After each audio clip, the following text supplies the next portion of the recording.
If you're not careful and no clip out of reality in the wrong areas, you'll end up in the back rooms, where it's nothing but the stink of old moist carpet, the madness of mono yellow, the endless background noise of fluorescent lights at maximum humbuzz, and approximately 600 million square miles of randomly segmented empty rooms to be trapped in.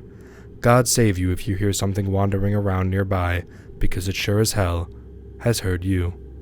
Greetings, Wanderer, and welcome back to the No Clip Podcast, the show where I teach you everything you need to know as you explore the backrooms.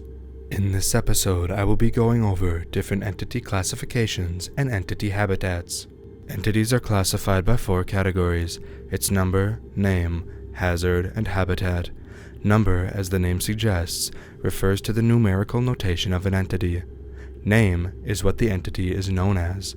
Hazard refers to the implicit danger of an entity, ranked on a scale from 0 to 7.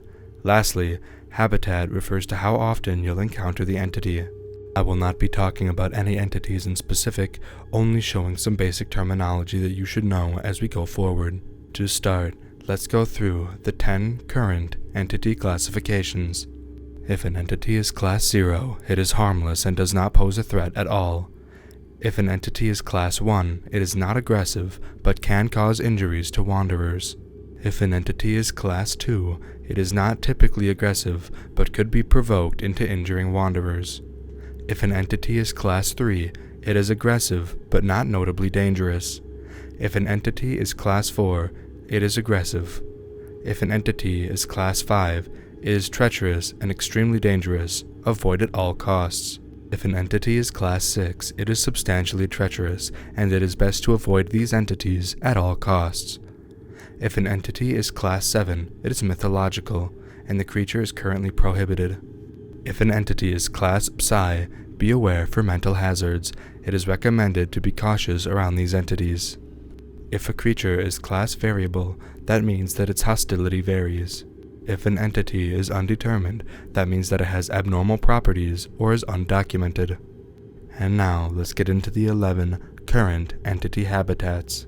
If an entity has an unknown habitat, that simply means that the location of the entity is unknown. If an entity is listed as having its habitat as level, the number in the parentheses afterwards will tell you which level you can find the entity in. If an entity's level is majority but mainly on level, the number in the parentheses afterwards will tell you which level the entity is mainly on, but do keep in mind that entity can be found on other levels. If an entity's habitat is listed as extinct, that means that the entity has been entirely wiped out. If an entity's habitat is listed as nearly extinct, very few of the entity remain and are mostly found on hidden levels. If an entity's habitat is listed as rare, the entity is found on less than 5 levels. If an entity's habitat is listed as uncommon, the entity is found on at least a dozen levels. If an entity's habitat is listed as common, the entity is found on more than 20 levels. If an entity's habitat is listed as majority, the entity is found on over 50% of the levels. If an entity's habitat is listed as many, the entity is found on a myriad of levels. If an entity's habitat is listed as the backrooms, the entity is found in all levels of the backrooms. Thank you for listening to this episode of No Clip. If you'd like to see more in the future, please follow or subscribe on whatever platform you happen to be listening on. This has been the No Clip Podcast. Safe travels, watch out for entities, stock up on almond water, and we'll see you in the next one, Wanderer.